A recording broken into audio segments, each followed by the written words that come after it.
So, my dear student, today we are going to start the fourth colligative property, and the fourth colligative property is osmotic pressure. So, we are going to focus on osmotic pressure. We have the two definitions are first of all discuss here. पहिली जी property आहे ती आहे semi permeable membrane, याला आपण SPM असं म्हणत असतो. Next आहे ऑस्मोसिस आणि नंतर आपण डिफाइन करणार आहोत ऑस्मोटिक प्रेशर, त्याचा सिंबल आपण पायाने दाखवणार आहोत. So what is the semi permeable membrane? A membrane which allows to flow only the solvent molecules but not solute particles is known as the semi-permeable membrane. ज्याप्रमाणे urinary bladder असतो, bladder मधून फक्त solvent molecule pass होत असतो, solute particle pass होत नसतो, त्याप्रमाणे copper ferro cyanide, त्याला आपण असं म्हणत असतो कॉपर फेरो सायनाइड मेम्ब्रेन असतो, याच्यामध्ये सुद्धा फक्त सॉल्व्हेंट मॉलिक्यूल पास होतो, सोल्यूट पार्टिकल पास होत नाही. त्याच्यानंतर ॲनिमल किंवा प्लांट सेल वॉल आहे, याच्यामधून सुद्धा फक्त सॉल्व्हेंट मॉलिक्यूल पास होतो, सोल्यूट पार्टिकल पास होत नाही. या प्रॉपर्टीला आपण हा जो सबस्टन्स असतो त्याला आपण सेमी परमिएबल मेम्ब्रेन असं म्हणत असतो. So what is the osmosis? The net spontaneous flow of solvent molecule through the semi-permeable membrane is known as the osmosis. कुठून पास करायचं आपल्याला? सेमी परमिएबल मेम्ब्रेन मध्ये. पण डायरेक्शन कशी असणार आहे? Net spontaneous flow of, okay, that is known as the osmosis, and we have to stop that osmosis. We apply the pressure. आपल्याला हे ऑस्मोसिस थांबवायचं असेल तर आपण एक प्रेशर अप्लाय करतो. that pressure is known as the osmotic pressure. याच्यामध्ये काय होतो? The net spontaneous flow of solvent molecule to the semi permeable membrane. पण ऑस्मोटिक प्रेशर मध्ये आपण काय करतो? जो solvent molecule semi permeable membrane through pass होणार आहे, जसं नेट स्पॉन्टेनियस फ्लो होणार आहे, we have to stop with applying the pressure. That is known as the osmotic pressure. So if there is the osmotic pressure, there are the two osmotic pressure. One is with higher concentration and another is the lower concentration. If the osmotic pressure of the both the solutions having the same osmotic pressure, then this is known as isotonic solution. जेव्हा दोन किंवा तीन किंवा number of solution आपल्याकडे असेल आणि त्याचा osmotic pressure हा सारखा असेल, त्यावेळेस त्याला आपण आयसोटोनिक सोल्युशन असं म्हणत असतो. हायपरटोनिक मध्ये काय होईल? एक सोल्युशनचं कॉन्सन्ट्रेशन हे दुसऱ्या सोल्युशनच्या कॉन्सन्ट्रेशन पेक्षा कसं असेल? जास्त असेल. Means solution with higher concentration is known as the hypertonic solution. और we can say that if the solution having the higher osmotic pressure are known as the hypertonic solution. आणि ज्याचं ऑस्मोटिक प्रेशर हा कसा असणार आहे? Low असणार आहे, त्याला आपण या ठिकाणी हायपोटोनिक सोल्युशन असं म्हणणार आहोत. याचं कॉन्सन्ट्रेशन कसं असेल? लोअर कॉन्सन्ट्रेशन असणार आहे, त्यामुळे आपण याला हायपोटोनिक सोल्युशन असं म्हणू शकतो. Okay, so in this way we have focus on what is semi permeable member. हा असा सबस्टंट आहे ज्याच्यामधून फक्त सॉल्व्हेंट मॉलिक्यूल पास होतील, सोल्यूट होणार नाही. यामध्ये कसं असणार आहे? स्पॉन्टेनियस युनिडायरेक्शनल फ्लो, म्हणजे नेट फ्लो असणार आहे सॉल्व्हेंट मॉलिक्यूलचं to the semi permeable membrane, त्याला आपण ऑस्मोसिस म्हणू. आणि हे जे युनिडायरेक्शनल स्पॉन्टेनियस फ्लो आहे हे जर आपल्याला स्टॉप करायचं असेल, त्यासाठी आपण जो प्रेशर अप्लाय करणार आहोत तो ऑस्मोटिक प्रेशर आहे, त्याला आपण पाय यांनी दाखवतो. आता आपण बघणार आहोत what is the relationship between the osmotic pressure and the molar mass of solute. Dear student, so osmotic pressure and the concentration of solution. For every dilute solution, we have the equation here. Okay, pi V is equal to N2RT. Okay, so another one, pi actually काय असतो? Osmotic pressure आहे. Pi is equal to N2RT upon V. Okay, आणि B इथे दिला असतो VE dm cube. Okay, pi is equal to osmotic pressure. Here is a N2 with the number of moles of solute. Okay, and it is calculated by W2 upon M2, rate of solute upon molar mass of solute. या ठिकाणी R जो आहे R is equal to gas constant and it can be calculated as 0.08206. So in this way it can calculate. The next one is T is a temperature. Okay, now the N2 by V, here is a N2 by V is nothing but molarity and it is always a capital M. Therefore, here is a pi is equal to nRT. हा एक नवीन equation तयार होऊ शकतो. So what is the relationship between the osmotic pressure and the concentration of the solution? हा N2 by मध्ये concentration आहे आणि concentration म्हणजे काय होतो, molarity होतो. म्हणून या ठिकाणी आपण घेतलेला आहे pi is equal to nRT. The next one here is the molar mass of solute, that is M2. Okay, and the relation between the pi means osmotic pressure. For every dilute solution, we have the equation pi is equal to N2RT upon V. Number वनचं equation आहे, बरोबर आहे. Number of moles आपण कसं calculate करतो, N2 बरोबर W2 upon M2. W2 म्हणजे काय होतो, weight of solute divided by molar mass of solute. This is number 2. मग काय होईल, from equation 1 and 2.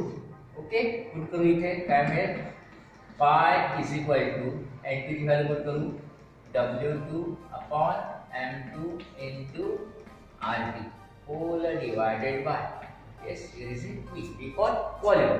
Therefore, here is a pi is equal to W2RT upon M2V. आणि आपल्याला काय करायचं आहे, मोलर मास काढायचा आहे. मग हा आपण इकडे घेऊ, काय मिळेल, M2 is equal to W2RT upon pi V. समजा आपल्याला मोलर मास ऑफ सोल्यूट काढायचं असेल, आपल्याला रेट ऑफ सोल्यूट माहित असेल, गॅस कॉन्स्टंट माहित असेल, टेम्परेचर माहित असेल, ऑस्मोटिक प्रेशर माहित असेल आणि व्हॉल्यूम ऑफ द सोल्युशन माहित असेल, तर आपण डेफिनेटली या ठिकाणी मोलर मास ऑफ सोल्यूट काढू शकतो. हा तुम्हाला डेरिव्हेशन मध्ये विचारू शकतो 2 मार्कासाठी, किंवा याच्यावरती तुम्हाला न्यूमेरिकल सुद्धा विचारला जाऊ शकतो. So student, there is one more thing in a osmosis. Osmosis म्हणजे काय होतो,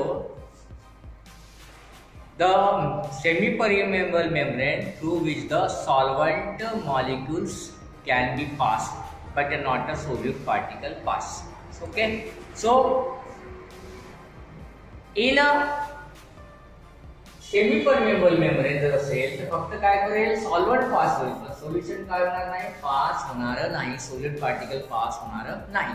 आपण काय करतो, ऑस्मोसिसच्या वेळेस net flow of the solvent particle in this session we have to pass the solution. Totally solution pass करायचं आपल्याला.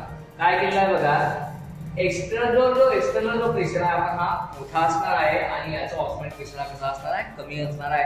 आपण बाहेर याला प्रेशर देणार आहोत या पिस्टनच्या माध्यमातून. आता साल्ट वॉटर आहे म्हणजे या ठिकाणी सोल्युटही आहे, सॉल्व्हंटही आहे, सोल्युशनही आहे, बरोबर आहे. तिन्ही गोष्टी आहेत. आपल्याला ह्या साल्ट पासून आपल्याला फ्रेश वॉटर बनवायचं आहे. आपण काय करतोय, या ठिकाणी आपण साल्ट वॉटर ठेवलेला आहे, या ठिकाणी सेमी परमेबल मेम्ब्रेन आहे. जेव्हा पिस्टन मूव्ह करेल तेव्हा या मेम्ब्रेन मधून काय काय फक्त पास होईल, पूर्ण सोल्युशन पास होईल. पण सोल्युशन मध्ये कोणते पार्टिकल पास होणार नाही, साल्ट वाले पार्टिकल पास होणार नाही. आणि त्यामुळे साल्ट वॉटर पासून आपल्याला काय मिळेल, फ्रेश वॉटर मिळेल आणि फ्रेश वॉटर या ठिकाणी कलेक्ट केलं जाईल.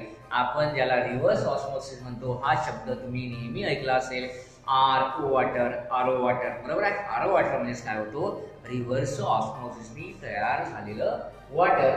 काय केलेलं आहे बघा, साल्ट वॉटर टाकलेलं आहे, सेमी परमेबल मेम्ब्रेन आहे, हा पिस्टन म्हणजे हा प्रेशर कोणत्या ऑस्मोटिक प्रेशरपेक्षा अप्लाइड प्रेशर कसा आहे जास्त आहे. त्याच्यामुळे काय होतोय बघा, इथून सोल्युशन कोणतं फ्रेश वॉटरवाला पास आउट होत आहे, साय तिथेच थांबतो आहे आणि अशा प्रकारे आपल्याला फ्रेश वॉटर मिळतो आहे. That is known as the reverse osmosis method. विद्यार्थ्यांनो, आता आपण जो भाग शिकला होता त्याच्यावरती आता न्यूमेरिकल घेत आहोत. पुस्तकामध्ये न्यूमेरिकल आहे, सॉल्व्ड आहे, परंतु त्या ठिकाणी लॉगॅरिथमने सॉल्व्ह केलेलं नाही आहे. तो आपण सॉल्व्ह करण्याचा प्रयत्न करूया. सो न्यूमेरिकल बघा, what is the molar mass of solute. पहिल्यांदाच क्वेश्चन केलेला आहे. What is the molar mass of solute means M2 we have to calculate. Prepare by dissolving. बघा, सोल्यूट डिझॉल्व केलेला आहे म्हणजे हा जो दिसतोय तुम्हाला आपण इथे लिहून घेऊ. Solution. Okay, what are the given data. Okay, weight of solute W. बघा ग्रॅम मध्ये दिलेला आहे 0.82. Okay, next. In 300 ml of water. ml म्हणजे वॉटर घेतलेला व्हॉल्यूम घेतलेला. व्हॉल्यूम शुड बी 300 ml आहे. बघा लिटर मध्ये कन्वर्ट करावं लागेल. 300 into 10 to the power -3. याला 1000 ने भागायचं म्हणजे 10 to the power -3 मल्टिप्लाय करायचं. व्हॅल्यू होईल 0.3 pm3 असं आपल्याला घ्यायचं असते. नंतर आहे वॉटर हॅज ऑस्मोटिक प्रेशर. पाय दिलेला आहे बघा, पाय इज इक्वल टू 4149 mmHg. आपल्याला एटीएम मध्ये पाहिजे, मग कसं करणार बघा, 149 होल डिवाइडेड बाय 760. मग याचं कॅल्क्युलेशन आपल्याला करावं लागेल. कॅल्क्युलेशन करत असताना बघा 149 भागाकारला करायचे आहे 760. याची व्हॅल्यू आपण लॉगॅरिथम काढायची असते. ती मी इथे काढून दिली आहे बघा. लॉग ऑफ 149 लॉग ऑफ 760 दोन्ही लॉग बघितले, व्हॅल्यू आलेली आहे. याचा अँटी लॉग काढल्यानंतर व्हॅल्यू येते आपल्याकडे 0.1968. ओके, बघा आपल्याला काय माहित आहे, W माहित आहे, V माहित आहे, काय माहित आहे, बरोबर आहे. आपल्याकडे फॉर्म्युला आहे.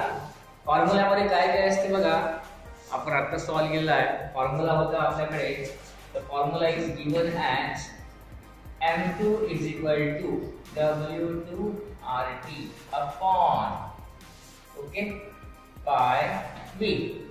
याचे टेम्परेचर कोण घ्या, T दिलेला बघा, हाऊ मेनी 298 केल्विन. आणि ह्याची व्हॅल्यू कशी असते, कॉन्स्टंट असते. आपण ती सबस्टिट्यूट करू. W2 0.822 ओके इनटू आपल्याला आता R ची व्हॅल्यू टाकायची, ती असते 0.08205. ओके, ती आहे 298 केल्विन होल डिवाइडेड बाय पाय ची व्हॅल्यू आपण आता कॅल्क्युलेट केली होती, ती आहे 0.196 into remaining volume should B 0.3 dm2. आता हे जर आपल्याला कॅल्क्युलेट करायचं असेल तर पहिल्यांदा बघा मल्टिप्लिकेशन आहे. म्हणजे एखाद्या व्हॅल्यूचा जेव्हा लॉग घेतो आपण त्यावेळेस मल्टिप्लिकेशन मध्ये ऍडिशन होते. Log of this one plus log of this one plus log of this one ही न्यूमरेटरला येईल. नंतर डिनॉमिनेटरला लॉग ऑफ दिस वन दोघांची ऍडिशन. ही ऍडिशन झाल्यानंतर वरच्या याची आणि खालच्या याची ऍडिशन झाल्यानंतर दोघांचं न्यूमरेटर मायनस काय करायचं, डिनॉमिनेटर करायचं आणि तुम्हाला व्हॅल्यू मिळेल. मी इथे आपल्याला सोपं जावं म्हणून पहिल्यांदाच लॉगॅरिथमची व्हॅल्यू काढलेली आहे. बघा 0.822 0.08205 नंतर 298 हा लॉग हा आणि हा शेवटी लॉग आलेला आहे 4.3032 वरच्या याचा न्यूमरेटरचा. नंतर डिनॉमिनेटर मध्ये सेम व्हॅल्यू होती, काय होती 0.196 आणि 0.3 दोघांचा लॉग घेतला, ते आलेला आहे बघा इथे. याला आपण लिहू अशा प्रकारे. मग लॉग a बाय b च्या फॉर्म्युल्यानुसार या अप्पर लॉग वरून आपण लोअर लॉग मायनस केलेला आहे, ती व्हॅल्यू आलेली आहे 2.5338. आपण याच व्हॅल्यूचा अँटी लॉग बघतो. अँटी लॉग एवढा आलेला आहे 10 to the power 2 आहे, हे बघा इथले घेतलेले आहे. नंतर 3.41 into 10 to the power 2 10 to the power 2 ने मल्टिप्लाय केल्यानंतर 341.8 कंपेअर टू किती होते 342. इथे लिहून घेतो बघा, it should be 342. Molar mass आहे, युनिट कसा काढायचा मी तुम्हाला सांगितलेलं आहे. मोलर मास अशा प्रकारे तुम्हाला कॅल्क्युलेशन करायचं आहे. तुम्हाला लॉगॅरिथम मेथडनीच हे न्यूमेरिकल सोडवायचे आहे. पुस्तकमध्ये टेक्स्टबुकमध्ये अशा प्रकारचं सॉल्व करून दिलेलं नाही आहे. आपण तो इथे सॉल्व करण्याचा प्रयत्न केलेला आहे. अशा प्रकारे तुम्हाला न्यूमेरिकल सोडवायचे आहे. उजव्या कोपऱ्यामध्ये तुमच्याकडे जागा असते, त्या ठिकाणी तुम्ही पेन्सिलने हा वर्क करा, म्हणजे तुम्हाला एखाद्या चुकलं ते तुम्हाला ते ताबडतोब चेक करता येते. अशाच प्रकारचे व्हिडिओ वारंवार मिळण्यासाठी आणि प्रोत्साहन मिळण्यासाठी तुम्ही याला सबस्क्राईब करा आणि सोबतच लाईक बटन. चला अशाच प्रकारे नेक्स्ट पार्ट